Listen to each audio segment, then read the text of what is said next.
Welcome back to We Like That podcast. Because we like that.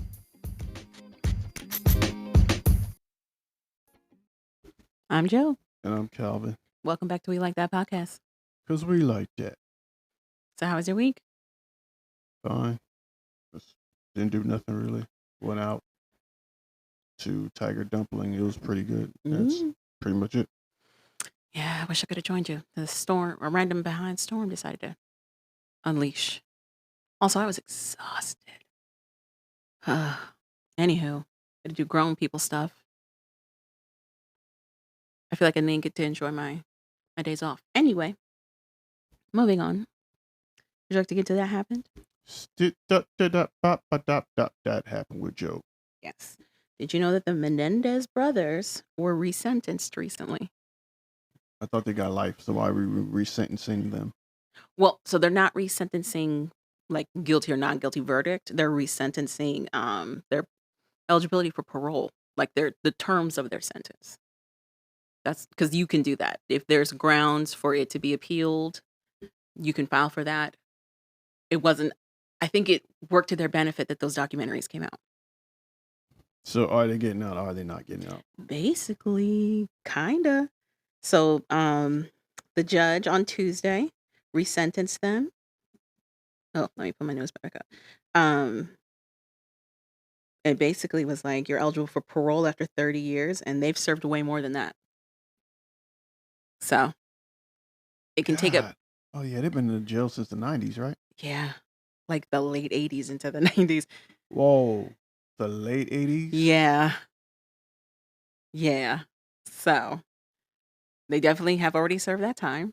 It can take up to 6 months, though, for them to appeal for further terms. But there is a possibility that they'll be able to get out. I'm like, pretty much they are the real movie life. Yeah. Because what they like 60s, 70s, something? Late 50s? Maybe late 50s. Maybe that one. I think they were born in the 60s. So, yeah. So they gave their statements and they talked about how, like, they take full accountability and responsibility for murdering their parents. They might want to stay in another 3 years. But the last name Menendez, well. No, they want to stay in for 3 years and wait till whatever happens. He said it's worse out here. Yeah. Stay where it's safe. Jail might be the best, healthiest option right now. But you get foods every day. Not foods. You got a cot. You don't have to pay for rent. Not foods. Everything's free. So some people are up in arms about it. They feel like this is a miscarriage of justice by allowing them to be eligible for parole. They've been in jail for almost 50-something years. They've been in jail for a long time. I think they've served. If you're not going to kill them, man. You said at some point. At some you're point. Just kind of kicking a dead horse. Yeah. You know what? They did more time than most people do for killing people now. OJ did 0 times. That's what I'm saying. A lot of people, I watch a lot of First 48, and you see people there murder somebody, and they get like second degree. Or a manslaughter charge or something. Yeah, and they only do like 13. If that, they might be eligible for parole earlier. Yeah, if that. So like that dude, the documentary, the Jenny Jones documentary we watched, he was technically sentenced for like 20 something crazy years, but he got out at 10. Yeah, so. But yeah, so I was like, what? Interesting. Okay, also, Tory Lanez got stabbed 14 times in jail. Did you know that? Yeah, I saw something about that. I don't know why. They haven't really said like what led to that necessarily. Allegedly, Megan Thee Stallion fans are paying towards the lawyer fees for the assailant. Now that's crazy. Other fans have said that this is proof that Tory Lanez didn't do anything to Megan. I don't know how that works. I saw something where a bodyguard or something said the girl, I guess who was her friend who was there that night, shot her. Allegedly. But other people bring up the fact that Tory Lanez already admitted to this. He already admitted to shooting Megan. So why would he do that if he didn't? That doesn't make And sense. I'm like, this has nothing to do with him getting stabbed. So why are we bringing Megan Stallion into this? Because they want to. Because he's in there because of her. For a lot of people, believe that. This women, you know what? I don't know how dudes with daughters survive now. I don't. That's fair. That's fair. I don't know why you would want to have a girl, That's fair. especially if you're a guy who is like this. Yeah, in that mindset. Yeah. So, but apparently he's recovering well right now, and Drake wished him all the best because sure. So that happened. Diddy trial. I know you haven't been keeping up with it at all. Have you heard anything? Why? Just why is the question? Yes. Okay. One. I just want to hear the verdict. That's all. So I can interesting. care less about everything that's going on Mhm. because we already know what's going on. We've heard it. So now they're just trying to put a face to it and convince people that it happened. So they put some witnesses on the stand. It was some male sex workers that were involved in all the freak offs. They also showed footage of like another male sex worker who used to be in the porn industry that allegedly Diddy hired to sleep with Cassie. And he got picked up like a few years back. He got picked up for something else, I think a drunken disorderly or something.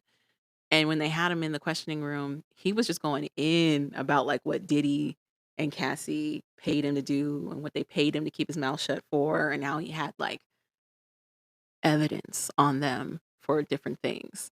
And at the time, people just thought he was running his mouth, but now it's like, oh, maybe.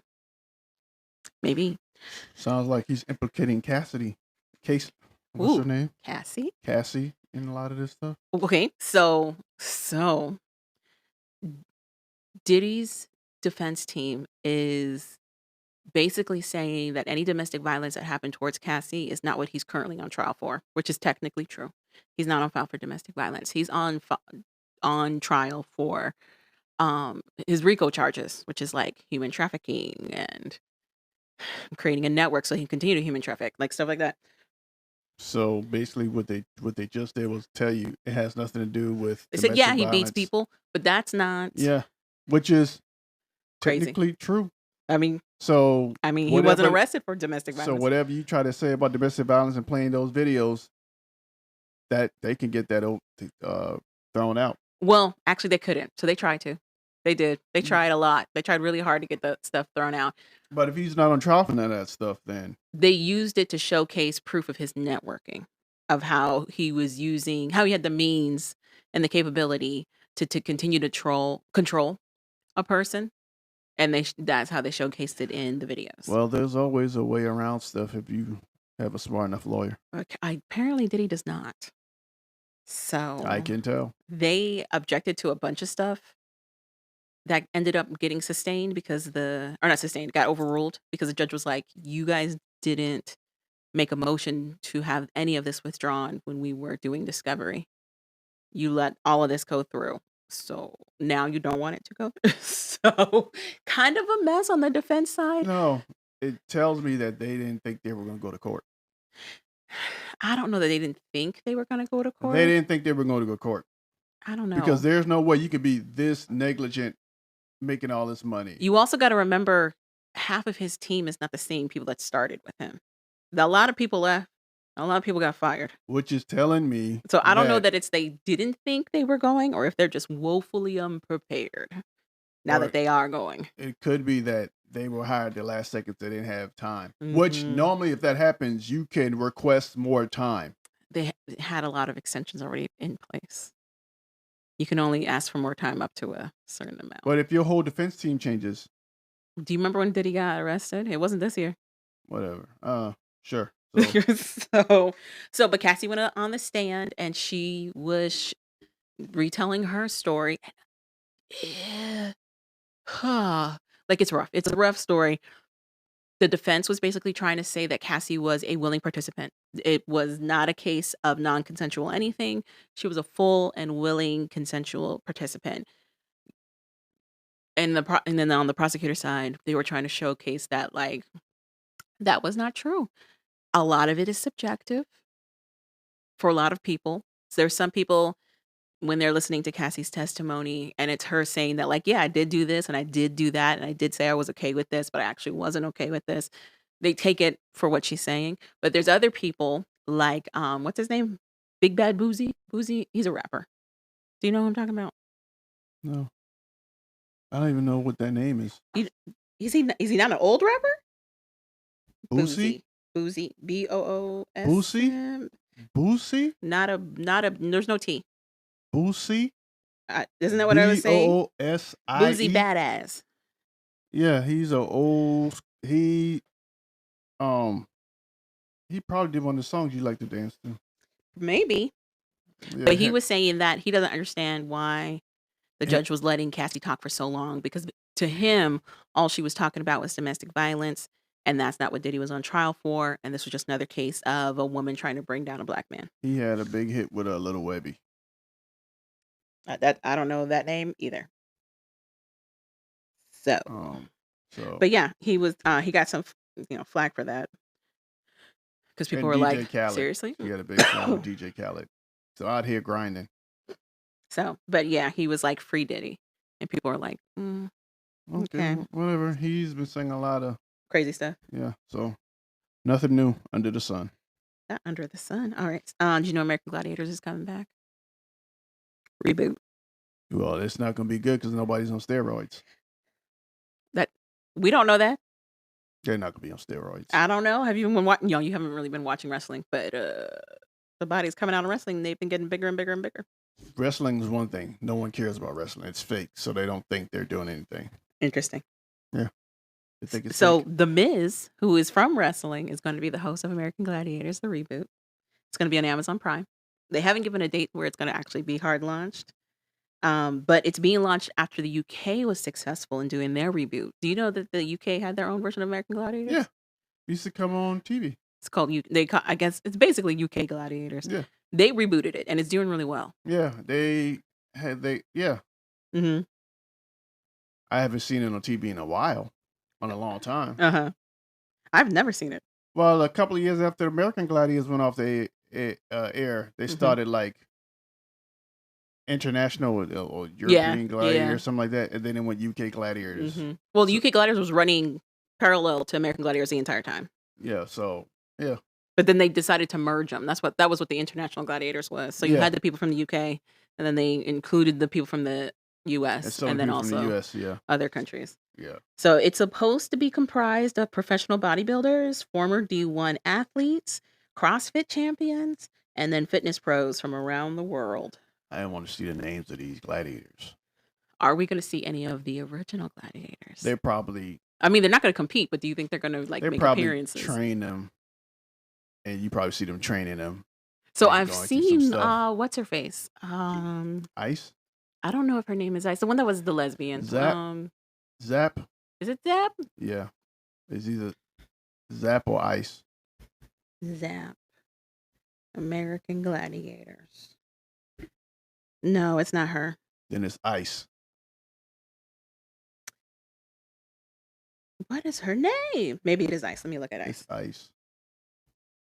But yeah, I want to know if they're going to make appearances. Because Ice, if Ice is who I'm thinking it is, Ice. She's still in fantastic shape. She does a bunch of it's Ice.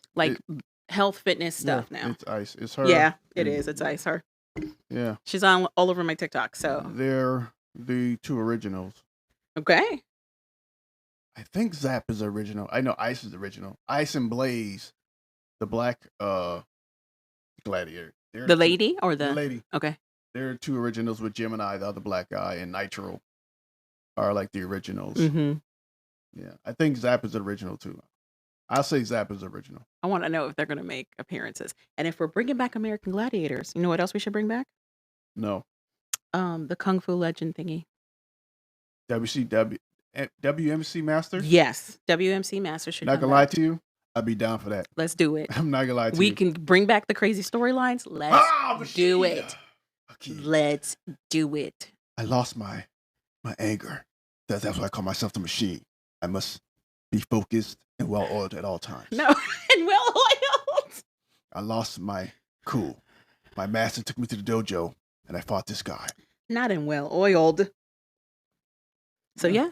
yeah, excited to see. If they bring back Hakeem the Machine, I'll watch Do you it. know how old Hakeem the Machine will be? I don't care. Calvin, I don't care.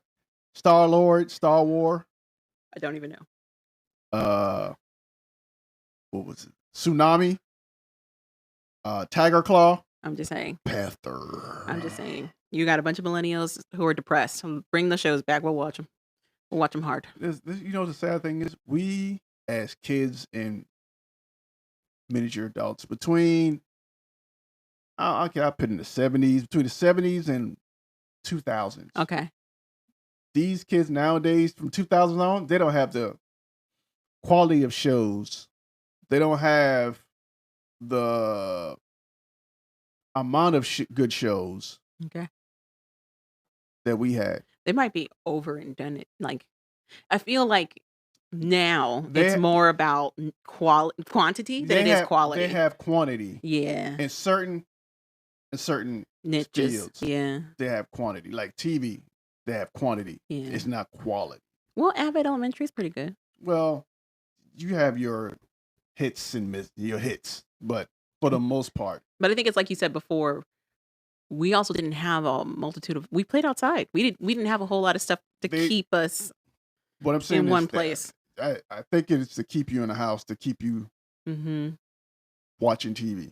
We didn't, because remember, TV went off when we were kids. Yeah, it would play the Pledge of Allegiance, and then oh, say can that flag came up. But it was only off for like 2 hours, and it came right back on. But yeah, we had quality. Well, I think that was the only option because they couldn't really do quantity. They couldn't really push quantity. They could have flooded it, but we didn't have the devices that they have now to access it at any time. But we still had a little bit of cable. But the problem is, but that was also on the TV. People had a certain standard. Okay. I think standards are gone now. Oh, like in terms of like creativity and stuff. And we had standards. We saw something like, okay, that's stupid. We're not watching that. You think Gladiators was top tier standards? It was good enough to hold our attention. Well, for little kids, for sure. For sure. That's what I'm saying is. But it was for adults. It was intentioned to be for adults. Yeah, but they was focused on a family oriented shows. Well, they had to later because they had a pivot. But it was still good TV. Mm-hmm. And now I say where the quality has gone down dramatically is gaming. Okay. Like they don't have the quantity we had when we was little. We actually didn't have that much of a quantity. We had. You've played the little game cartridge that has like a gazillion games. All those games sucked. No, they were good.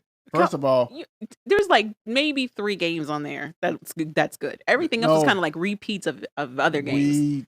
I just didn't play them. We had a lot of good quality games, and our games came out complete because they couldn't go back and fix them. That's true. And update them, and they weren't money driven, right? For you to buy capitalism. Yeah, so we had more basketball games to choose from. But this is like games to choose from. 8-bit, 16-bit games. This was not like high. But a lot of those companies are still around. No. They just monopolized everything. Then they're not around. That means they merged them all. That's what I'm saying. EA, Take-Two. I'm talking like Sega Genesis. And like the smaller companies that used to make games for each of those brands. That's what I'm saying. They don't have the quantity we had. But like I said, a lot of it also was fluff. But it doesn't matter. It stemmed competition. Well, capitalism will squander all of that. Money. People don't see that. Anywho, way off topic. So are you excited? Are you gonna watch the reboot of American Gladiators? I am. I got to see the first season. I'm gonna watch it. First episode. If the first episode doesn't keep me, no. I'm very interested to see if it's gonna turn more into like American Ninja. Are they gonna make it more American Ninja? Then I'm not gonna watch. Because I feel like Gladiator was kind of like the precursor to that. American Ninja is just running through obstacles. That's all it is. Yeah. That's all it is. At some point in American Gladiators, you had to see somebody. That's true. Well, sometimes they were just shooting the stuff at you. But you still have to see somebody. And then sometimes you just had to run by them. Yeah, but you still have to see somebody. Are they gonna make them do the what is it? Jousting, That thing. like I It's a said, staple. Are they gonna do it? Are they like gonna do the wall thing where you had to like zoom yourself on the wall? like I said, if they do it like that, Are they gonna shoot the balls? if it's more American Ninja, I'm not watching. If it's more old American Gladiator, I'll watch. Okay. I'm interested to see what they're gonna do. And that's it. That's all I got for that happened with you. Bop, ba da bop, that happened with Joe. Scoop up. Now moving to PolyFamily, Mm-hmm. episode 3. Who's your daddy? Apparently not Sean. So I basically summed these into like 3 points, but you can elaborate if you want to. Not really. Okay, well, let's start off with the baby bonding. We are picking up with Taya and Alicia, who are discussing how to best bond with the baby. It's a major concern of Alicia's that she bonds with this child in an equal way to Taya. Like it's a real concern for her. And she was trying to also be like a wet nurse, basically also produce milk to also feed the baby and go that route. I know why she's like that. Why she wants that. I think she said it. She said that she's struggling to find her place in the quad. Yes. That's exactly what. That's the only person that's going to show her love, the attention she wants. Sad. So, but it turns out she can't produce the milk, so she's a little sad about it. But she heard about, basically like baby mama yoga, and her and Taya go and check that out, and it's actually cute. They learn shavasanas and basically how to do yoga while bonding with the baby. Also, on the way there, they talk about the rift between Sean and Tyler, and Elisa cries about how Sean didn't tell her he was feeling bad about everything that's going down. I felt like that was a really big point to bring up, though, honestly. The fact that she said she was with him when Sean found out the news. When they all got the text message from Tyler, she was with Sean, and he didn't say a word to her. But he did open up to Taya. So she's kind of like, am I in a relationship with Sean, or are we all just kind of here and sharing household duties? Unfortunately, it's looking more and more like Alicia is the odd one out in this quad. It very much looks like it is the Taya show with supporting characters Tyler and Sean who fight over her, and Alicia is just there. She's the Marsha. She's the Jan. She's a Jan. I mean, yeah, you're right. She's a Jan. But which is so sad. Okay, anyway. She needs to figure out, do she want to be emotional stable for the guys, or she want to be desired? Which one? She's not going to get both. So here's the thing. Honestly, I don't think she even knows for herself what she wants, honestly. And if you look at the brief history that they've told us about them, she got into a very serious relationship and married this person around 18. She was 18 when she decided to make all these decisions. She says it was her decision to open up the marriage and start doing swinging. I don't know how true that is, or if she just did it to help keep Tyler happy, because I don't think she's gaining anything. Because he out here grinding. I don't think she's gaining a whole lot. Unless she's cool with that. Unless she's cool with not gaining a lot. I don't know. Anyway, so they went and did the baby mommy thing to help bond with the baby. They do that. Then we find out it is Taya's 29th birthday. Taya doesn't want to do anything too big. She wants to wait till her 30th. But Alicia's like, no, we have to do something. We got to do something big for your birthday. I'm not taking no for an answer. It's like, all right. So Alicia and the guys plan to take Taya closer to her family, which is back towards, I want to say Portland, because they're not in Portland right now. They're in, I want to say Lubbock, somewhere random. But they want to go back to Portland, which is one of the big cities that way, so that Taya can be around her family, which she gets to do. And then they go, all four, the quad goes hot tubbing. They go hot tubbing on a yacht. It's like a boat tubbing. It's pretty much like doing a hot pot. It looks really gross. When they talk about how like hot tubbing is their thing, when Taya and Sean lived in Portland and Alicia and Tyler would come up to visit them and hang out, they would all just get naked and get in the hot tub together. All type of diseases. Yeast infections. Bubbling in there. But it's the way Alicia kind of answers like, yeah, why wouldn't you just go naked? There's no point in ruining your clothes. And it's like, why would you not wear a bathing suit? You're wearing a bathing suit for this hot tub. Anyway. And you wonder why no one wants you. So confused. I think it's so sad. Anyway, so, but it's also Taya's telling Sean, you like doing bougie stuff like this. Did you think it was a bougie event? Taylor telling Sean. Taya. Taya telling Sean. Yeah, she's like, you like bougie things like this. I was like, the hot tub is Eh, bougie? Yeah. Do I not know what bougie means? Nope. Am I a snob? Yes. If I was like, Calvin, let's go pay to hot tub in a boat, would you be like, ooh, lavish? Like what? Why would I want Luxury. Why would I want to go on a boat? That's what I'm saying. Why would you be in a hot tub on a boat? No, why would I want to go on a boat? Period. I've done my fair share of boats. You did it for the dinner cruise. You had a joy. You had a fun time. I was drunk. That's what I'm saying. Why wouldn't you do something where you could get lit and have fun? I guess you could get lit in the hot tub, but heat and alcohol usually don't mix. So anyway, so they're in the hot tub boat trying to get along. It's very interesting because they're like, happy birthday, Taya. And Sean kisses Taya. And then Tyler has to get in on it and he's like, happy birthday, Taya. And this is why Sean is pissed. Because when he does something, Tyler has to do it too. I feel like it's not that big of a deal. Like they're both with her romantically. What I'm saying is, to me, I felt like that wasn't a big deal. I like how they both kissed Taya and just left. No one kissed poor Alicia. Just sitting there. No one kissed poor Alicia. And that's another thing. That's your wife, Tyler. That's the first person you should kiss, then kiss thing. He didn't even kiss his own wife. I think this goes back into Alicia's fear about Taya and Tyler looking like they're more in love. And I think the reality is she thinks that they are more in love. Because Tyler is obsessed with Taya. Tyler makes it abundantly clear who he desires. Yikes. Indeed. Yikes. But back to Sean. Mhm. I understand why Sean gets upset. Because Tyler didn't have to kiss her. Why not? He's dating her. He didn't have to. But he's dating her. But he didn't have to. Also, whose day is it with her? Sean's. No. And no one's day. They're all together. No, but they still have days where one sleeps with the other one. But it's no one's day. They're all together. No, they don't have a time where there's no day. Whatever. Because they got to sleep sometime. Whatever. So what I'm saying is I didn't blame Tyler for also wanting to kiss her. Because they're together. They're in a group.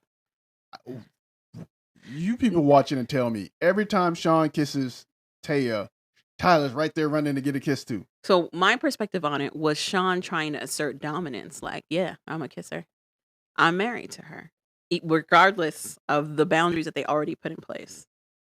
That's how I viewed it. No, I don't view it that way. Because it was Tyler's day, and who was sitting next to Taya? Sean.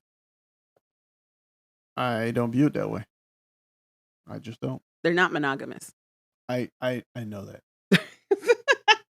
I think the other thing, though, is that he's still mad about the whole blood test thing. He's still mad about the blood test thing, which apparently, so hematologists have gotten into the conversation around the blood test thing. And apparently you can have 2 B parents and have an O negative baby. That's possible. I told you that. I didn't believe you.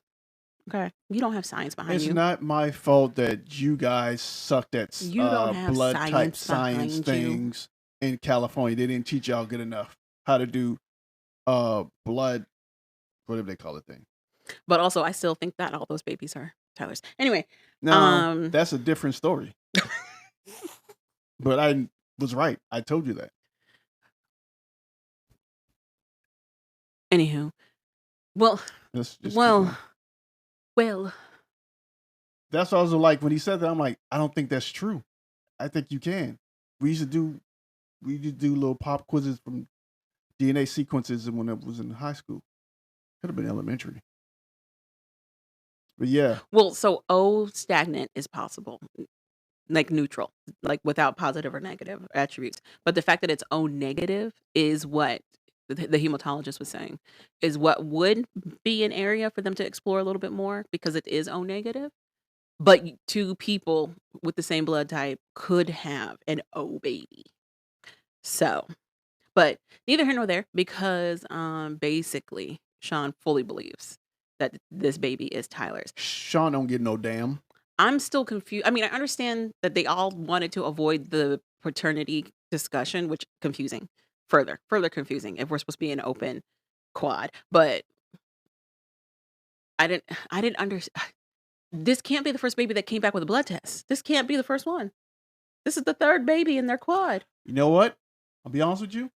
I don't think they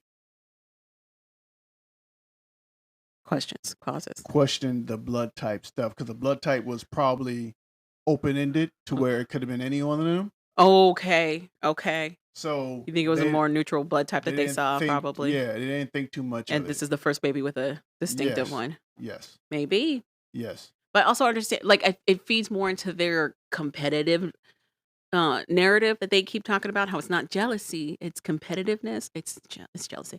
But to me, It's it's jealousy and envy. I definitely have a bias against Sean. First of all, he's weird. There's a lot of red flags. That age gap between him and Taya, crazy. I don't How have he treats Alicia, I don't insane. have a bias against I Sean, 110% do. He's weird. but The way he he talks to everybody, the way he was like, paternity doesn't matter, but he's throwing this fit about the blood test. It's very much giving control freak. It's giving, you do what I say and you do it the way I said it. that's where it is. To Mhm. me, that's my problem with Sean. Mhm. If you go through the history that's being revealed of Sean, it makes sense. We didn't reveal anything. Well, the history that We can talk about it though, the t- that we've currently discovered. yeah, let's talk about what we currently discovered about Sean. Okay. So after recording last week, the internet was like, yo, let's talk about all the crazy things Sean has done. Sean has all these CPS issues. Turns out Taya is his third wife. He might have met her when she was 16 or 17, There's no Mike. Let's stop this. but Mike. didn't marry her till she was 18, allegedly. Let's stop. He was her manager. I'm assuming he was a manager either at a grocery store or at a fast food restaurant. Confusion. Hmm? So they allegedly they met around 2015, 2016. The internet has discovered that he was technically legally married through 2016. So how did he start his relationship with Taya? Then there's further discussion. There's all of these receipts that show that the Oregon Department of Health and Human Services got involved with Sean because he had a concerning behavior of contacting kids, minorities or minors, not minorities, but Sean can't people who were stand them underage. teenage DMs. That's what the problem is. He had an allegation against him in New Mexico of talking to somebody he was not supposed to be talking to, and they found enough evidence to prohibit him from having any contact with his kids. Like, they published the letter. Also, it turned out Sean actually has 5 kids. I don't know why he had to worry about it. He didn't want to be around his kids anyway, so that was a mute point. And allegedly, the reason he's a stay-at-home dad is because he doesn't want to work because he'd have to pay child support. Booyah. Which further confuses me about why he's so mad that Tyler is the quote-unquote fun dad. He's like, Tyler goes to work and comes home and just wants to have fun with the kids. Meanwhile, I'm here doing both jobs. Tyler's the one supplementing your income. Shut up, Sean. Anyway, Boom shakalaka. anywho, he also had the names of the kids tattooed on his arms, and he got them covered up, which is why his ink looks so new. Like, just very troubling things. So Very troubling harassment claims. that being said, now you know why. I think he was trying to control his last couple of marriages, and the women left. Then they also find out the little dirty details. He can't stay out young girls' DMs. On top of that, It's not even DMs. He's probably not staying away from little girls. CPS stuff. So Troubling. by the way, they knew all of this before they became a Quad. quad. Yeah, and they still let him be around their little girl. People also took issue with how he was trying to, what's the word? Like, punish Raina? Like, parent her, I guess? With separating her from the rest of the family. That's why he kept telling her to go downstairs. They were like, isolating this child is a very interesting course to take. Because apparently her room is not downstairs. It's closer to his room, isn't it? No. But it's just like, I just asked the question. correct. I don't know. They were just like, we have a lot of qualms and questions about it. But also, people are looking at Tyler and Alicia like, you knew all of this and you still let him be around your kids? Obviously, they didn't think it was real. And now that everybody's looking back at it, Raina's the only girl in that family. Everybody else is boys. She's the only girl. Okay. That's crazy. Anywho, Not really. but they're Not also really. going after Taya because Taya allegedly, so she had her TikTok, the PolyFamily TikTok that was going on there. And she had quite a few followers on it, but allegedly, when she was pushing the TikTok, there were other people who were in the poly community that were like, "This is not a good example of poly life, like at all. Like this is not a good example of open and clear communication. Being appreciative of your partners. What you guys are doing on the TikTok is not healthy." And she would just block them and get rid of messages. Now that they're on the show, of course, it's like 100 times worse. And she is in there making it her job to block and delete all this stuff. Apparently, where they're at is a very small kind of town. And they are all over the internet discussing all of the things that this quad is doing. Yeah. Vasectomy reversals. Tyler's sister is apparently not on speaking terms with him anymore. We know the outcome to Taya and her interest in finding a female partner. That's how we didn't even get to that part yet in our recap. But eventually, previews for next week is Taya saying that she has a need that needs to be met. A and need it for is speed. a romantic connection with a female partner. A She was need- hoping it could be Alicia, but Alicia's straight. And even though they've like dibble dabbled here and there, it's not going to turn into anything. She got a need for carpet. But the other thing is, we know that relationship doesn't end well. She's a So- stalker too, apparently. The other thing, though, is, or at least for right now, all intents and purposes right now, what's been disclosed, Taya's the only one who dated anybody outside the quad. Which further to me shows that this is the Taya show.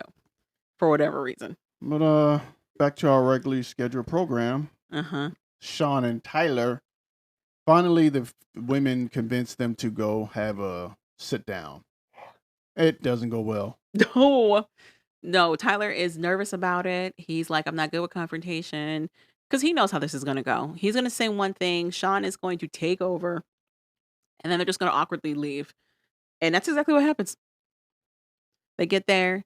Tyler's like, I feel like we should talk this out. Sean was like, there's nothing to say. You were just very disrespectful. And there's nothing you can do to make it up. And Tyler's like, okay. He's like, I didn't appreciate it, with the Raina thing. I would like to also be included in the parenting decisions for my kids. Shut your mouth. And Sean was like, no. Shut You your do it mouth. wrong. And it's Tyler being like, you're not going to parent me too. And he's like, maybe I should. You shut your mouth. I don't know why Tyler's not beating him. Anyway. You shut your mouth when a man talks. But to me, I felt like it further illustrated why Sean is so threatened by Tyler. Tyler is the provider. Tyler, between the two of them, is the more attractive one. Tyler is the one that Taya, quote unquote, has fun sex with. Tyler is the father to more of those children. So legally, if anything were to happen with this quad and these kids had to be with their biological parents, Sean's basically not getting no kids. Hot pocket. Even though he's listed as the father on the birth certificates because the current law requires the married partner to be listed, which I don't think is true. I don't think that that's true. There are plenty of person who has a child out of wedlock. And I've not seen a situation in my personal life. I've not seen a situation where they had to put somebody else's name as the father. But whatever. That's what they're saying. The talk doesn't go well. And that was PolyFamily, which I'm going to continue to watch this mess. I'm going to continue watching it. Okay. I'm kind of rooting for Alicia. I'm rooting that some random guy finds her hot and she tries to get him introduced into the quad and a fight ensues. That's kind of what I'm hoping. I don't see that happening. What if he's black? Where is she? Is she in the South? Tyler's sister is with a black guy. So they're there. The blacks are there. That's by luck. That was a one-off. That's a happenstance. Interesting. He's probably the only Hispanic. Hispanics are everywhere. What if it's like a Spanish guy? maybe. I doubt I'm it. rooting for you, Alicia. Moving to 90 Day Fiance. Blinded by... No, this can't be the right title. Blinded by Love? No, it's not. It's up at the top. Love by Episode Any Other Name. okay, episode 13. Yeah. Amani, Ani, and Mizat. You can talk about. I didn't write a whole bunch of notes, but we can knock out Mark and Mina. It was her asking to the adoption for her son. So Mark and Mina go to dinner, and she pretty much said, "I will sign the prenup under one condition: you adopt my son." After her little powwow with the old gals, the Golden Girls, and they tell him, "Nah, you need to get something."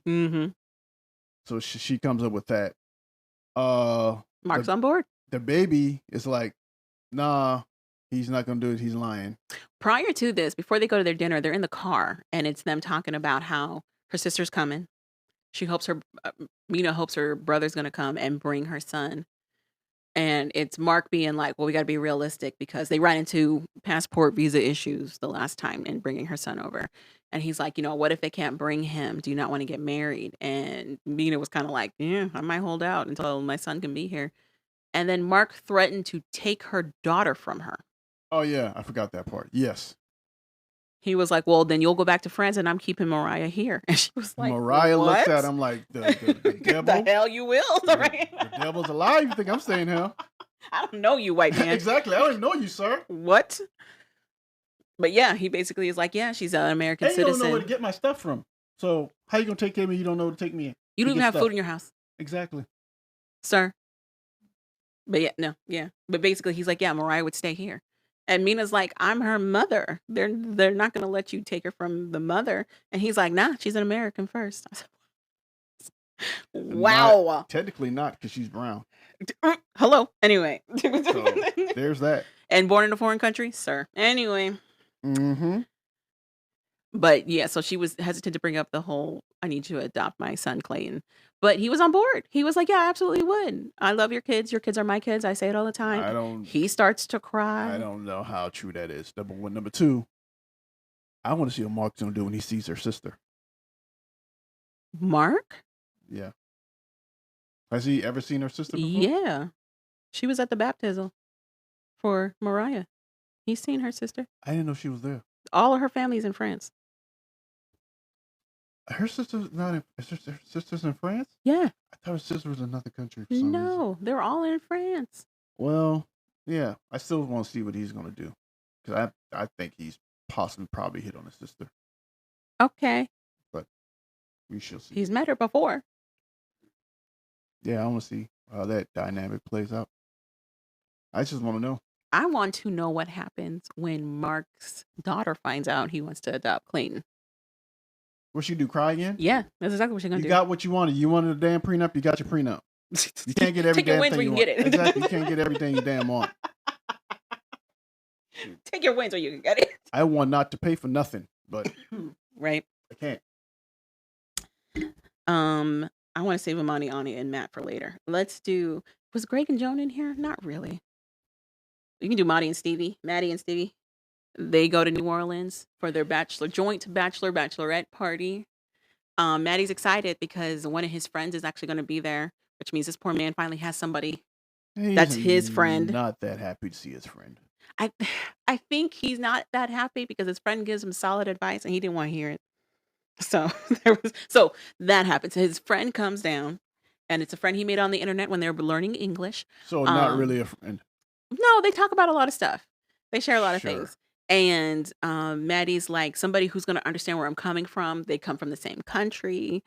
He understands all of the cultural norms. But his friend has been living in the US for the last 10 years. So he's like, he'll understand me more about my culture shock. And then when he talks to his friend about Stevie and how he has his concerns that Stevie might be bisexual, his friend very delicately is like, hey, you're in America now. It's a completely different place than where we're from. Where we are from, that's not a thing. You're not allowed to have that as a thing at all. So I understand where you're coming from in terms of like shock, but you need to really like think for yourself. Is this something that you can deal with? Or is it something that you can't? And that's not even mentioning what else you might discover down the line. You're trying to get married to somebody that you really don't know. And Maddie didn't want to hear that. And also, I've been told if you want to make it in this country, at some point you got to touch your penis. That's what I've been told. That's not what he said at all. So then Maddie regrets telling his friend All of this. Because he didn't want to hear any of that. So his friend now goes to talk to Stevie, and pretty much Stevie trying to figure out what Maddie has told him about her for him to have this conversation with her. Mm-hmm. Fast forward, we go to a burlesque show. No, that's next episode. We didn't see it in this episode. Well, next episode you will see Them go to a burlesque show. disgusted very fast. I mean, I'm sure he just has a lot of questions because he's already like she's obsessed with like naked women, and now they're gonna go to a burlesque show. Which, you know what? It's not fully naked women. So there's tassels. Anyhow, he is going to freak out. But they're showing off the part that she really likes in his mind. I mean, the nipples are covered. Shekinah and Sopper. Shekinah and Sopper. Pretty much made up sexually. But which is weird. Which is weird. Sarper's like, I'm a predator. You know, she couldn't stop me. That's not good. Sound like somebody might want to press charges. Oh my goodness. So she kind of also left. She finally moved her business out of her home. And she's moved into a different space. She's there with her handyman. And Sarper is confused why this man is there. And gets a little jealous. He's not confused why the man's there. He's confused at how good looking in his mind the guy is. Uh-huh. That's what he's angry at. Mm-hmm. He's like, to him, he's looking at himself. Not really. That guy is much smaller. Anyway, doesn't matter. He's looking at himself. The dude is on his level of gorgeousness in his mind. But also, that dude is gay. Anyway, doesn't matter. You know that. I know that. Sarper does not know that yet. I love that Shekinah's answer was, this is LA. Yeah. So, after that, Sarper is like, I really want to try out stand-up comedy. And he does. I don't even know what that was. I don't know what it was. I don't know his story. I don't know. It made no sense. He went to an amateur night. He gets up on stage. You can tell he was very excited. You put the ding in the ding, and then she sleeps there. Then you get emoji, text. I feel like if he did this in Turkey, he would have killed. I feel like if he did those jokes in Turkey, he would have killed. We're not in Turkey. I know. But he also calls out her good friend, Dan. He's a bitch. Dan also comes with this group outing to go see Sarper perform. I'm going to say something. I feel as though the reason they don't make it is because of Shekinah. We don't know if they don't make it. Well, if they don't make it, it's going to be because of her. She's done little nitpicky things to put this dude in more uncomfortable positions. I feel like this is a recent turn of events now that she has home court advantage. I feel like it's retaliatory for what she feels he put her through. And what I'm saying, because Sarper's not innocent. He put her through crazy stuff as well. Okay. He's not innocent. Okay. Whatever. But is he working on himself? Yes. Whatever. I've seen him at least attempt Yes, I'll give you that. Be better. I agree. I'll give you that. Yes. And she's just gotten worse. I feel like it's an insecurity issue. And now that she has home court advantage, she's trying to do the most with that. She's trying to take full advantage of that. Because she has no reason to be friends with that dude. I agree. She doesn't. But you also said they slept together. And I said, she never said that. She said that they made out a few times. They slept together. I feel like if they did, the energy he'd have about her would be a little different because he feels very the energy is the whiny. Same. That's why it's given whiny. To me, that's why he has his energy. No, I feel it. To me, it feels like a Ducky situation. Do you know who Ducky is? No. Have you heard of the movie Pretty in Pink? Why would I? Because it's a classic. It's a classic. I didn't grow up the way you grew up. Coven is an 80s film. I didn't grow up. I didn't say, did you watch it? I said, have you heard of Pretty in Pink? No. You're so crazy. Pretty in Pink is a movie from the 80s. Molly Ringwald. She has a best friend in the movie called Ducky. Ducky is in love with her. No. He's in love with her, but he stays a best friend. He stays in the friend zone the entire time. And I feel like that's Dan. Dan is her Ducky. They weren't in the friend zone. No, they were. They were in a relationship. No, they were a situationship. Okay. Which is not a relationship. What comes with situationship? Sex. No. Yes. Not for her. Okay, whatever. She said that he would take her out and they made out a couple times. Keep thinking she's innocent like that. Then that's what she's told Sarper. Now, there's previews for next week where Dan's like, maybe a little bit more. But the energy, to me, the energy he gives is he never got to cross that threshold. To me, it feels like he feels he should have. He feels entitled to have done that, but he himself has not. To me. Did you mute my mic? Agree to disagree. I should have muted everything you said, but no. We'll find out in the recording if there's just a long silence. No, I didn't mute you. I muted my mic. I was fiddling with it. Mm-hmm. But yeah, so Sarper makes a offhanded comment about Dan's manhood, basically, on stage. And Dan gets upset. Dan gets majorly upset. You know what it reminded me of? That scene from White Girls. I'm so friggin' pissed. I'm gonna write a letter. Dear Mr. Johnson. Dear Mr. Amateur Night Stage Comedy. I am a white man in America. Juan and Jessica, they have their bachelor parties. Join. Well, not join. Juan goes to some, I don't know what it was. Was it burlesque? Back it up. When they go, it's not in their state again. Nothing's in that state. They go to see... They got to go to South Dakota. They go to see the Mount Rushmore. And it's raining and gray and they can't see anything. Can't see anything. So they come back to the house. But the bigger thing is that his cousin is there. Sure. Cousin shows up finally. Calvin, they cry. They haven't seen each other in 23 years. I don't care. Juan's parents died. And this is the closest family he's got. It was a big thing. Because Juan hasn't had anybody that was like from his side near him since he moved to Wyoming with her. It was a big deal.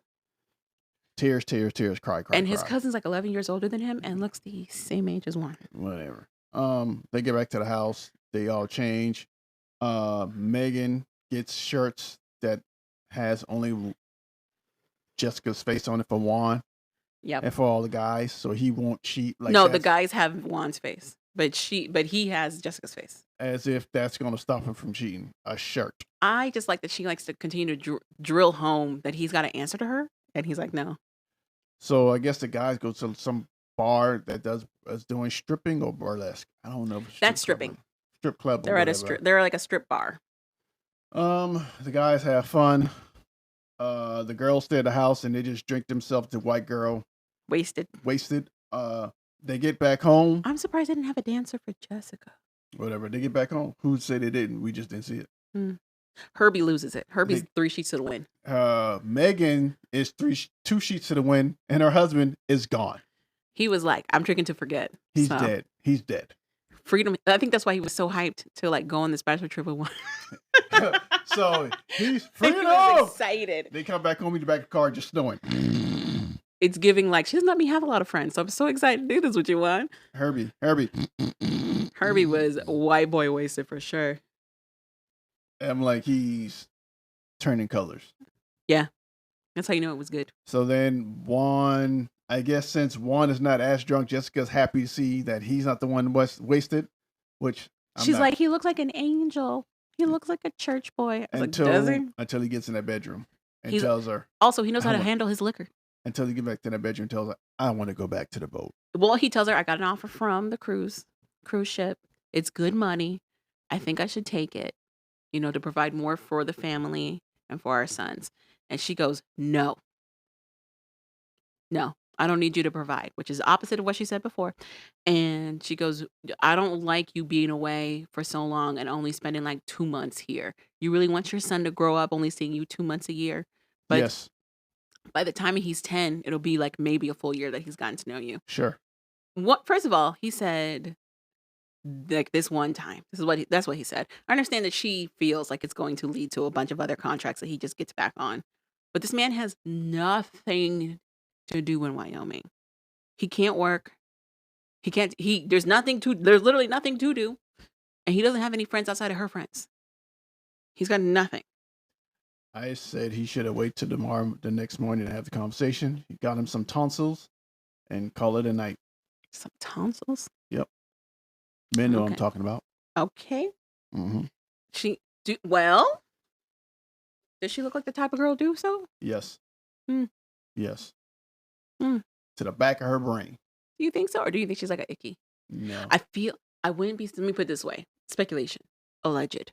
I feel she's more of a backdoor gal than she is a head gal. I think she's both. I don't know about both. I think she's both. I think it's one or the other. I don't know too many girls that do both like that. She's in the middle of nowhere. You got to do certain things to get an exotic man if you want him.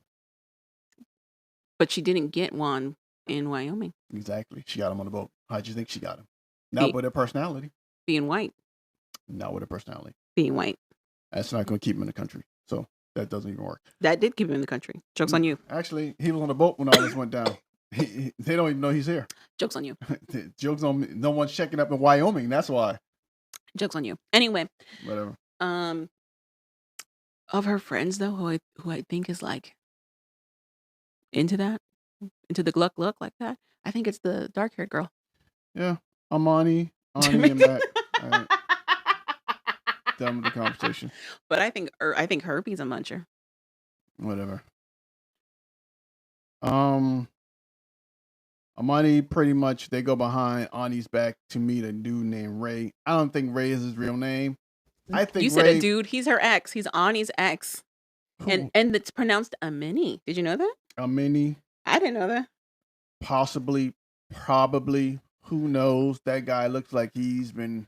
It looked like they pulled him off the side street and was like, "We'll give you a haircut and new teeth, and just go ahead and start talking.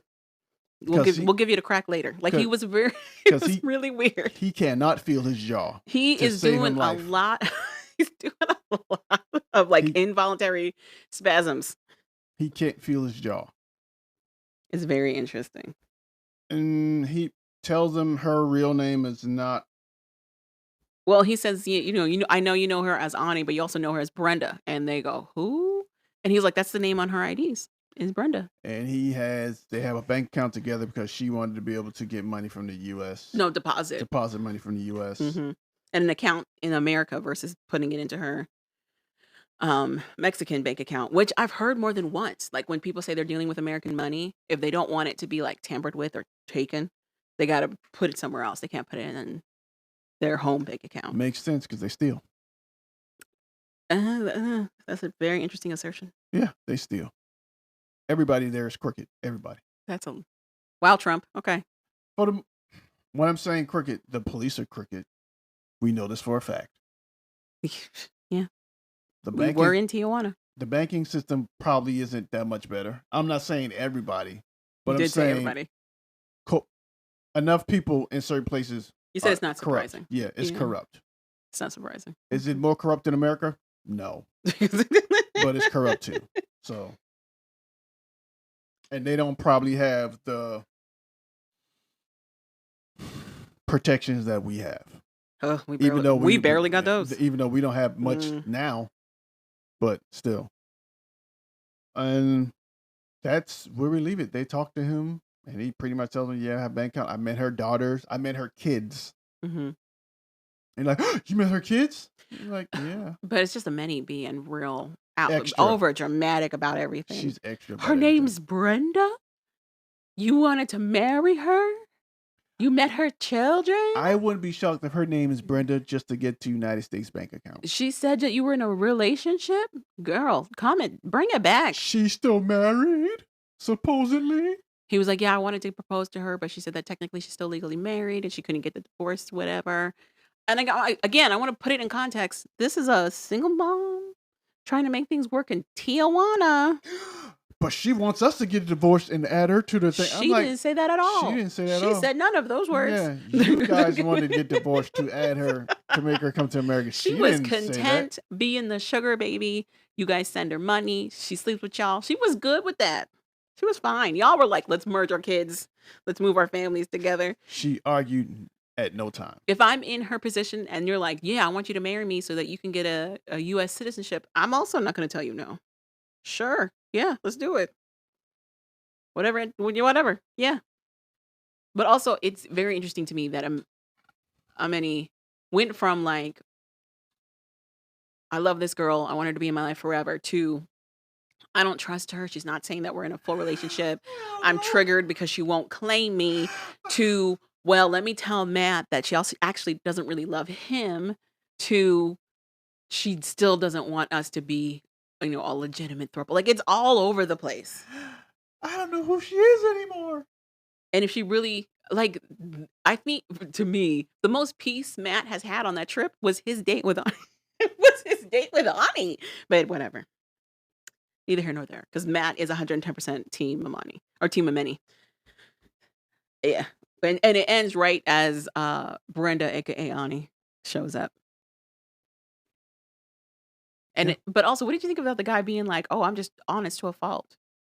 What did you think about that? Sounds like some crackheadish stuff. It did. I know a crack. Really did. In the words of Judge Mathis, I know a crackhead when I see it. I know a crackhead move, ma'am. That was a crackheadish move, ma'am. Do you know Judge Mathis actually went out of his way to help a lot of the black kids that were coming through his court? Yeah. I thought that was amazing. He was telling them how to get stuff expunged from their record, what to meet, what criteria to meet in their sentencing so they can get their early parole. He was really, really trying to help. It was very interesting. Good for him. I like it when they give back like that. It's rare.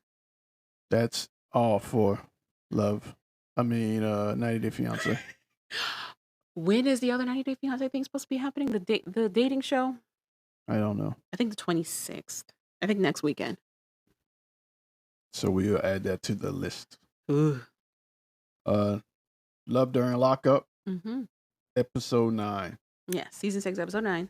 Love and Vengeance. Yes, indeed. I don't know who the hell is getting the vengeance, but I guess sure. I need Alexis to get this vengeance. That's what I need. So Julius is pretty much riding around with 2 girls in her car. She has air tagged her car because she doesn't trust Julius. So it was right after she discovered she was pregnant.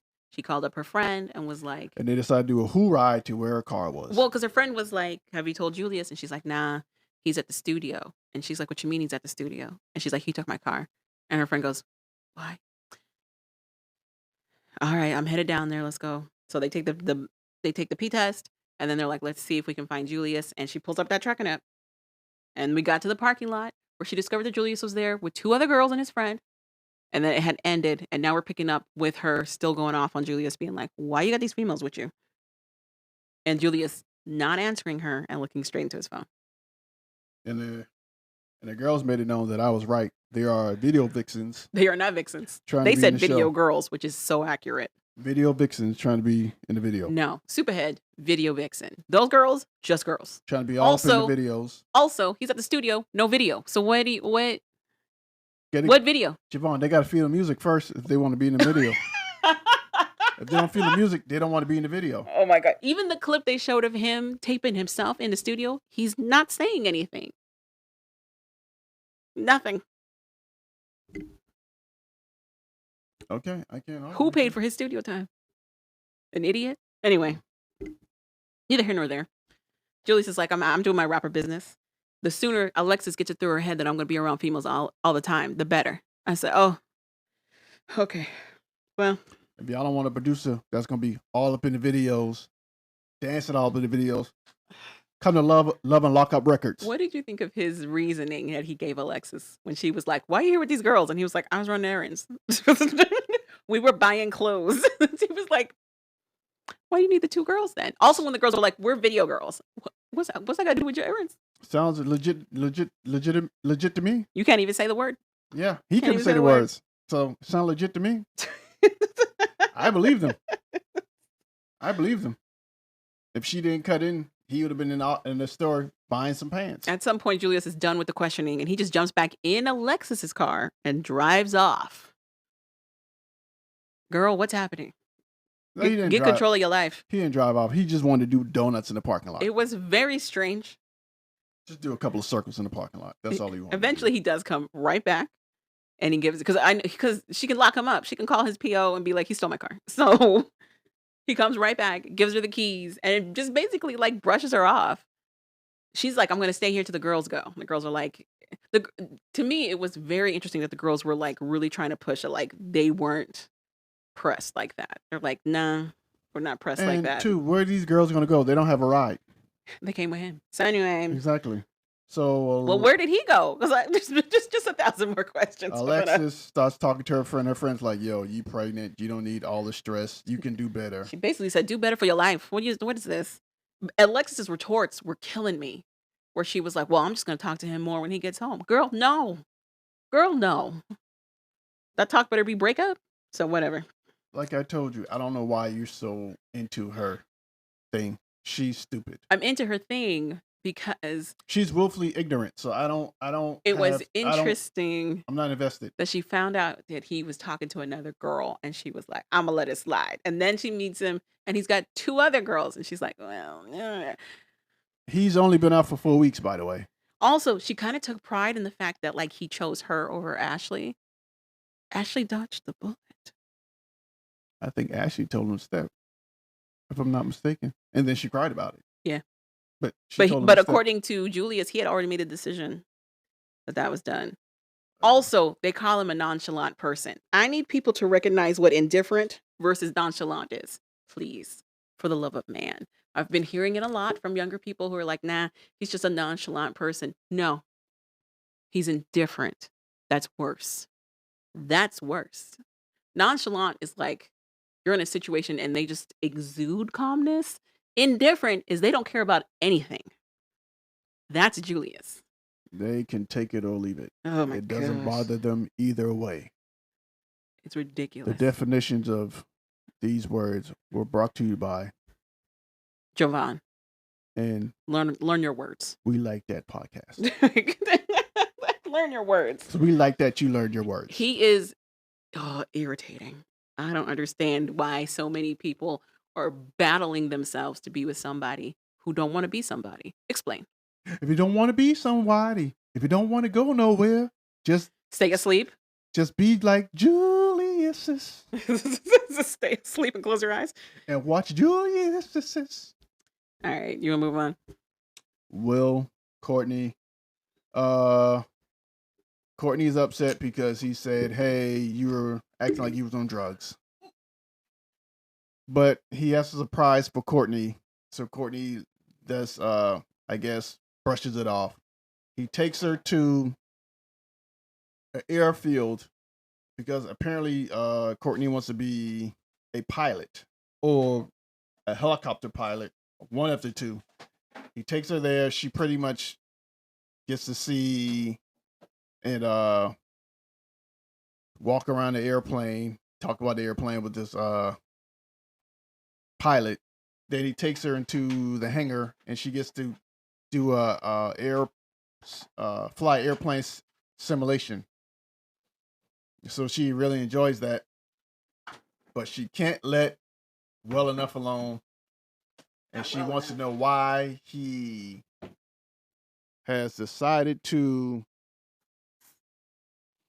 question her sobriety so early in their relationship, because he has no reason to, and she feels as though he's making a scene about nothing.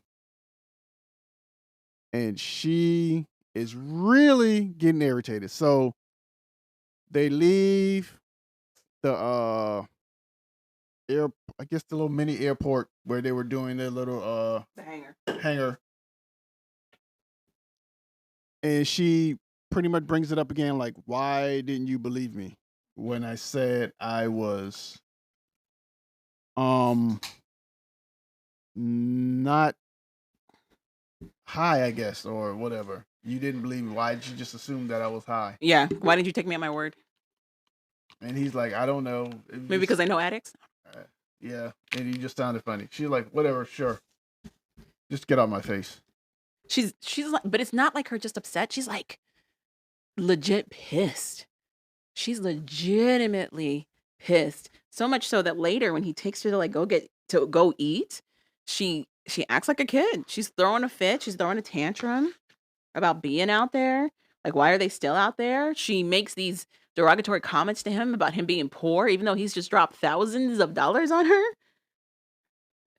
Because she's still upset that he doesn't trust her word. And then she shares this story of like, she compares Will to an ex-boyfriend who she also had trust issues with, allegedly. She said that she had a situation with this boyfriend where she wanted to leave and go hang out with another friend. And this boyfriend choke slammed her against a wall Like the Undertaker. and beat her until she submitted to him, until Oh, she my agreed Undertaker. to not go out. So it's like, so I have, I've dealt with this in like every relationship with these trust issues. I'm like, that's not trust. That's control issues, girl.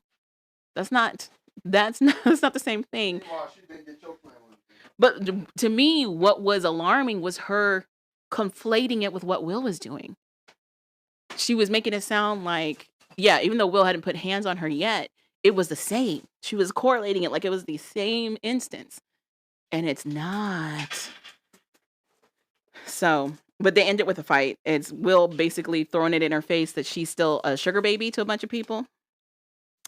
And not knowing what to do with that. And she's like, oh, you're on my phone? Further proof of you having these trust issues? And he's like, nah, you're literally sitting right next to me as you're responding to them.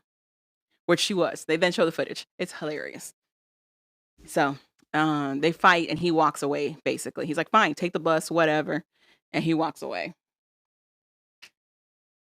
Do we think they're gonna make it? Probably not. Well, she's still wearing her ring in the confessional. Next week is the season finale, so apparently a lot of this stuff is cut short. We'll find out. Brooke and JK are next. JK is also another gaslighter. So he talks about how like he wants to go and talk to Alex. Alex is an ex-girlfriend that he had while he was in prison who cheated on him. And I didn't realize how affected by it as that he was. You couldn't tell? Huh? You couldn't tell? Not prior to his whole speech to her, no. Yeah, he was hurt. I thought he was just wanting to like mess around. I thought it was a Demodric situation where he was just trying to find somebody else to mess around with. He was hurt. He already said if she didn't do that, which to me, she didn't do anything, that he would be with her. Mm-hmm. He already said that. She also looks young. So she also looks young. But she's been married before, so that doesn't mean anything. Well, we came from the military world. You don't got to be but 18. That's true too. So he goes and meets Alex. Yeah. While he's there, Brooke is blowing up his phone. Yeah.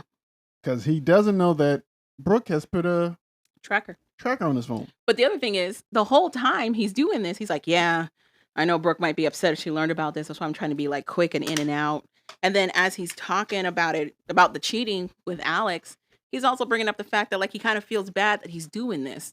But, it's whatever. And it's very much giving a situation of like, I'm mad that you did this to me. I mean, I'm allowed to do it, but you're not allowed to do it to me.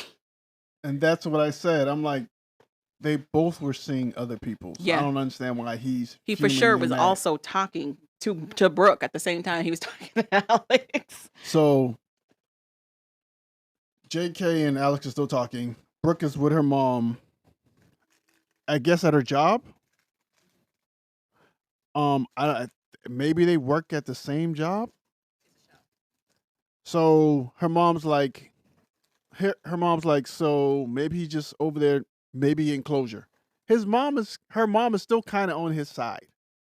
And she's like, I don't care. Yeah. He shouldn't be over there. His mom's like, what are you going to do? She's like, I'm going to go over to his house and see what's going on. Her mom's like, you're going to lose your job. She's like, I don't care about this job. That's exactly what she said. And she walked out of the parking lot. Walked out to his house. And that's where you leave it. Listen, we know it's doomed because we know they're not together anymore. Because she is all over the socials being like, F that guy. Blah, blah, blah, blah, blah. Do you think he's with Alex? I don't know. Probably. Kiana DeMondrick. I was right. The end. I was right. The end. How? He's also acknowledged as an engagement ring. Touche. That's the only thing he was right about. You're so ridiculous. With him. Go ahead and break it down, Calvin. I was correct. So sure. Let's start with what you were correct about then. I told her he was playing house. And also he was playing in everybody's face. Mm-hmm. And that the reason Jamiroquai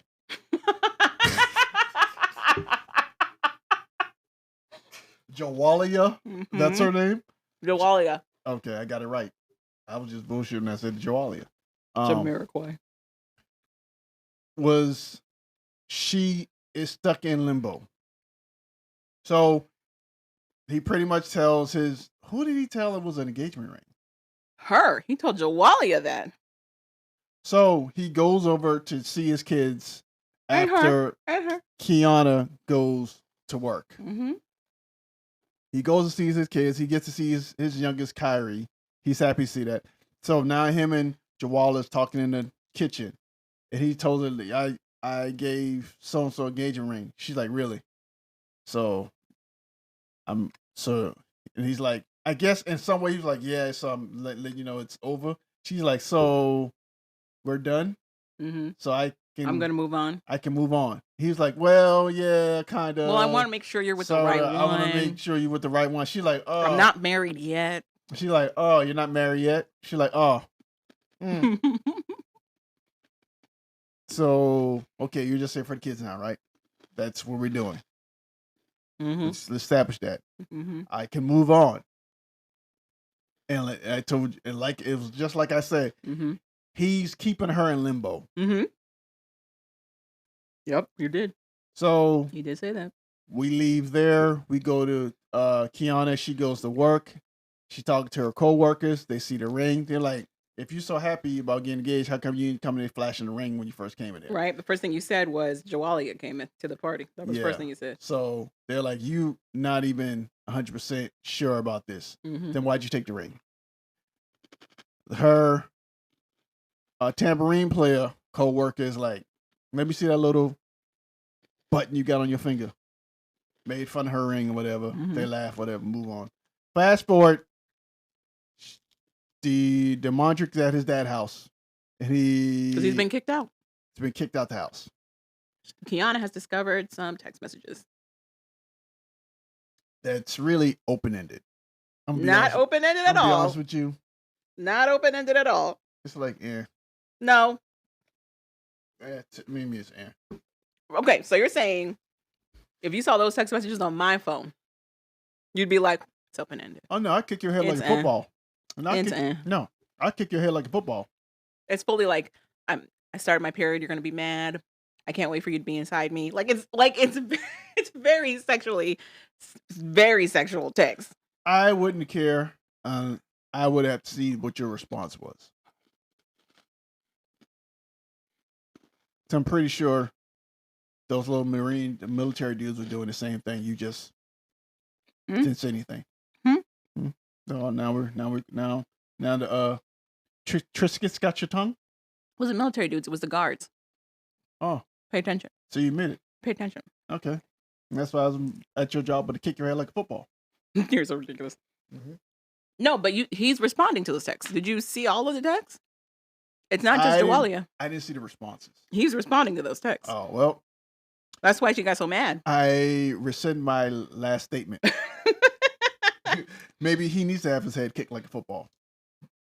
But according to him, he was on the page that you were just saying. Like, it's not anything. He was just chilling in his car, texting. I love that the producers were like, and he goes, and what? Like, they don't know. Like, they don't have access to this stuff. I honestly think he didn't think it was no big deal. I agree with you. I think he was just... But it is alarming what he doesn't think is a big deal. It goes to what I said before. He was playing in her face. That's what it is. Because Joalia already said, I'm going to move on. This is a way of keeping her there. So in his mind, honestly, it could mean nothing. Because she's always there. Yeah. So they could not be sleeping together. It's just him keeping her there. Yeah. It could just be in the text. Yeah. Yeah. Keeping her there just to... But what she said when he first swung by was like, so that means you can't... When he told her that I'm technically engaged to Kiana, she was like, so that means you're not going to swing by the way you used to, right? Which tells me that it wasn't just texting. They were having sex before that. I know that they were having sex before the that. engagement, yeah. I think after the engagement, and he told her, I think I don't think that trip to Jawalia's house is his first trip there since he got out. It's just the first trip we saw. no. I agree with you on that. To me, which to me further stipulates that he was doing stuff with her, Yeah, yeah, like recently. yeah. But when he got engaged and when they told her about the engagement, and she said I can move on. Mm-hmm. Those text messages were him trying to keep her there. Yeah, I don't think he slept with her at that point. I think he was sleeping with her at that point. No, I need to reword it. Because she was like, that means you can't do what you normally do when you come by. I need to reword Which it. means up until him telling her that he was engaged to Kiana, he was sleeping with her. Yes. And that fact is true. visit wasn't the first visit since he got out of jail. Yes, you're correct. So yes. he was sleeping with her up until his proposal to Kiana. Yes, I agree with you on all that stuff. Yeah. So that text message, I think, was after he got engaged to Kiana. And I think he was just whatever. Mm-hmm. Now, do I think he wouldn't eventually have slept with her? No. I think he maintained sleeping with her. And in his mind, it was fine because they weren't. The other thing that blew my mind was him being like, I don't know why you're in your feelings. We were never together. I got 3 kids by you. And that's why. What? That's why he can say things like that, Jamal. So. I wanted to throw my shoe. The text message, I think, after he got engaged, I think it was just a holler there. I think that text message was on top of him already sleeping with her. Now, do I think he would have slept with her eventually? Yes. Mm-hmm. Do I think he slept with her after the engagement at any time yet? Who knows? Mm-hmm. I don't think he did. I think she caught the text messages right before he's probably about to slip up again and go sleep with her. I think he's been doing it. I think it's admirable that you want to give him the benefit of the doubt. I think he's established. No, don't do that. I think it was a little grace period. I think it was a grace period. I don't think there was. Yeah. Especially seeing the reaction that she had when he told her, and she was like, "Oh, so I'm going to move on." Yeah. Especially if he wants to keep her there, I think they got a lot more physical than you think they did. Yeah, I think that was especially to keep her there. What I'm saying, eventually, I think he would have been doing it again. I don't think it's an eventual. I think he's been doing it. So he's been doing it nonstop. That's what I think. Okay, no breaks. I think he put a medium pause. Because when they got engaged, it's not like they were engaged that long before they started fighting and he got kicked out. But that doesn't mean that anything. But he got kicked out after she found the text messages. And we don't know what that distance was between the proposal and then the kick out. You know what I think it was? Maybe a week. Even if it was a week, I don't think he stopped sleeping with Joalia in that time frame. I think he stopped for that week. I don't think so. Especially as you painted, he wanted to keep her on the back burner. He can use his words for that. His words can. Calvin, he's been in jail for how long? You don't think he tapped that? Being out? Yes. I said after he got engaged. His engagement to Kiana wasn't long after his party. Yes. It hasn't been weeks. Yes. So once he got engaged, I think it could have been 2-3 days. I think she sent him a text message because she got frustrated. Or better yet, I think he reached out to her. And those text messages were responding to something they already had done before he got engaged. And then he was just talking like, yeah, whatever. She saw those text messages and like, you got to leave. Because that lets me know you've been sleeping on her this whole time up to this point. You've been sleeping on her. You're telling me you acknowledge that he probably has been sleeping with her. No. You think he turned it off for a week? You think he just stopped for a week and was like, let me respect this promise ring / engagement situation? I doubt it. Yes, I think he tried for maybe not a week, maybe 2-3 days. But the text message just came. No, Calvin. I think he put a mini. I'm not saying what's the saying? You don't get a cookie for what you're supposed to do. You don't get to have accolades because you did the thing that you were supposed to do. Now I'm not giving this man credit for a 2-day break. Now, I would agree with you on that. Mm-hmm. I agree with you. That doesn't mean he gets a pass or a pat on the back. Grace period. Especially when he was sleeping with her this whole time too. Grace period. So, and wild. The other thing I don't understand is Jawalia's take that like she's like, or when the producers are like, "Do you think he's gonna marry Kiana?" And she goes, "No." I know him. If you know him so well, why are you still hanging in here like this? I got 3 kids by this dude. So, isn't that more reason for you to get out? I don't see no other way. Oh my God. It's not 1950. Guys date women who have kids. It's not 1950. Sure, whatever. That's Shawalia, Demontric, and Kiana. Michael and Joey. Michael cup is overfloweth after leaving Joey's house with his family. The Lord has given him too much to bear and has not lightened his load. And he has been broketh. I was kind of on Joey's side. Or not Joey, Michael's side. Because when he went there, the way the editing showed it, that family was very critical of him. Rightfully so, but they were very critical of him and his sobriety. And then also, they were not shy about telling him that they fully blamed him for Joey relapsing. Like, that was a lot of their conversation. That's a lot. So they leave, they get back to the hotel, and Michael pretty much tells Joey, I can't do this. Yeah. I don't want to be the reason you fall off the wagon. Mm-hmm. I don't want that responsibility anymore. Mm-hmm. We should break up. And it's Joey just in disbelief. Yeah. I guess you can call it. Mm-hmm. And But that wasn't the only reason. we leave it What was the other reason he broke up with him? You remember? because he wasn't fun. He says they don't have this strong connection anymore. And Michael not believing it, and Michael or Joey? Joey not believing it. Joey's like, leave me alone. Don't follow me. But then Michael follows him. So Yeah. I don't know. I still think it's the best thing that Michael's done for Joey. Yes, I commend Michael. Because now at this point, if Joey stays and convinces Michael to stay, it's Joey's fault. Mm-hmm. I don't blame Michael for anything. He had an honest conversation. He'd be like, I can't do it. Mm-hmm. Please leave me. Mm-hmm. He literally said, please leave me. Leave me to my destruction. I'm falling off the horse. He's like, it's a matter of time. Oh, I'm gonna be out there sucking penis for some meth. I'm gonna do something.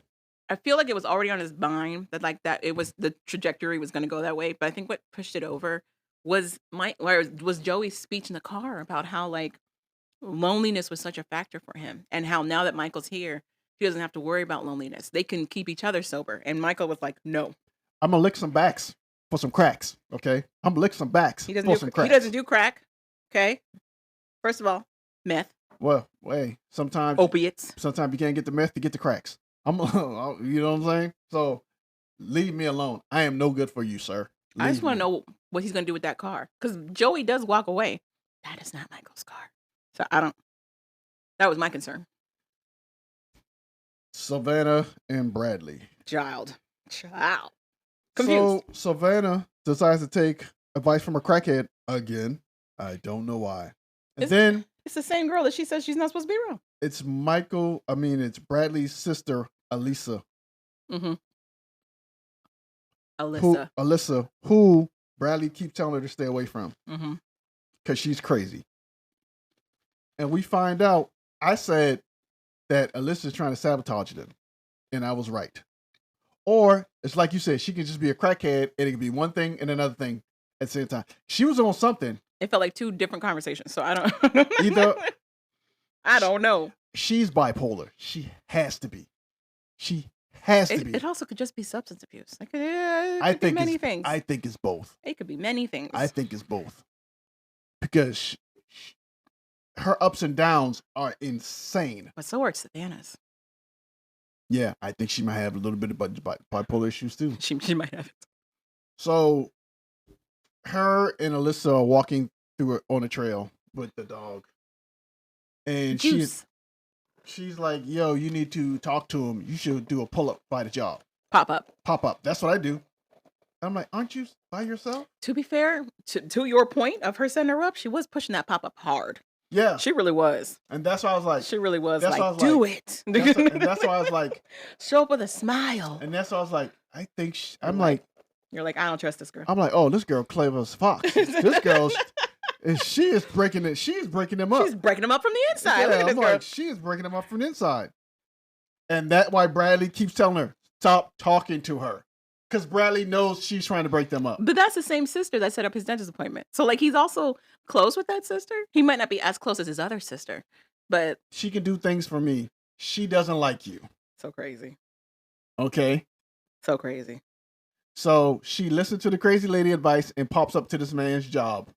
And the man's like, what the hell are you doing here? So before he gets to her, though, we get a clip of him complaining to his coworker, also his friend, about everything that's going on with Savannah. How, like, she's super controlling and she's not letting him do this or do that and blah, blah, blah. And his friend is like, break up. Like, this sounds like grounds you should not be together. Break up. And Bradley tells him that that's cruel. You would just be throwing the whole relationship away. And his friend's like, yes, clearly this is not healthy. Throw it in a dumpster. Take that dumpster, throw it off a cliff. And then in Bradley's confessional, he's like, I still love Savannah. And I think that we could work together to get her to a better place. And it's like, you sound just like her. She also thinks that you guys need to work together to get you in a better place. Both of y'all delusional. So pretty much he goes to the car and like, what are you doing here? She breaks down and cries. She's like, you're mean to me. Meanwhile, his job is on the line. Like, the foreman at the site is like, wrap it up. Why is she at my work site? And he did not wrap it up because they were talking in the daylight, and then all of a sudden it was dark night. So then they decide to take the mics off to have a conversation because They don't decide to. Savannah demands that they're not going to have any kind of conversation unless they're away from the cameras. So we get a little caveat that Savannah has decided no longer to be on the show. Mm-hmm. And then we get a confessional from Bradley pretty much letting it be known they broke up. Mm-hmm. And that Savannah was just too much. Yeah. Exactly. He's like, I took a break and then we broke up. Exactly what the sister wanted, because she was like, in her confessional before she told Savannah to go there, they need to break up. They're not good to each other. They're not. They really aren't. They really, really aren't. She needs somebody that's going to validate her feelings and be a lot more in touch with his emotions and be expressive of them, because that is not Bradley. He's very closed off. Like, I think he'll tell you what he needs, but he's very, what's the word? Nonchalant. No, not that word.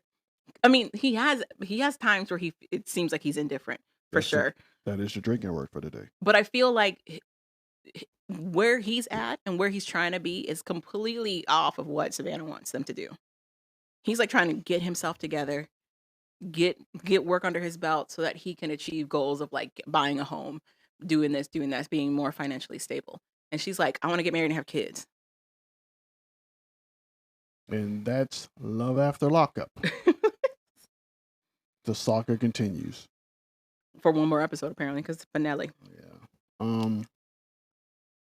I guess what I'm trying to watch is normally what are you trying to look at and watch? I guess I'm waiting for the new American Gladiators. That you learned about today? Yes. Okay. The new 90 Day Fiance dating show. Oh. And probably a new Love During Lockup. I wonder if they're going to have a long break. Because we had Love. No, this is Love After Lockup. So we had Love During Lockup. Yeah. And then we went right into Love After Lockup. And then what's after that? There's a third one. I don't know. It's basically like they're happily ever after, but it's like life. Life After Lockup. That one. I wonder if we're rolling into a Life After Lockup. Hopefully. But that's what I'm looking forward to. What are you? Probably this. Well, I want to get Calvin into watching Sister Wives. Oh yeah, were you supposed to surmise that? Because it is juicy. It's crazy. It's gonna make PolyFamily look like a dream. So are they not all together anyway? right? Yeah, almost all of them have divorced him. Almost. He still Okay. has one wife left. Okay, whatever. So he's back to square one. How do you know that they all divorced him though? I know many things, Siobhan. Confused. I'm wise, You're wise. all seeing. Oh, okay. Yes. How many wives did he have? 6, No. All right. 7, Nope. 9, No. 3. Number's getting higher and higher and 4. higher. Confidence. Why does it matter? He lost all of them except one. 6, 7, He 9. He has one. He has one wife. He's upset about that too. That's what I'd want you to. What's your opinion on is how he reacts to a lot of stuff, because it's very Sure. interesting. Sure. All right, that's it. That's all I got too. Anything else? Any last minute comments? Nope. All right. Well, bye.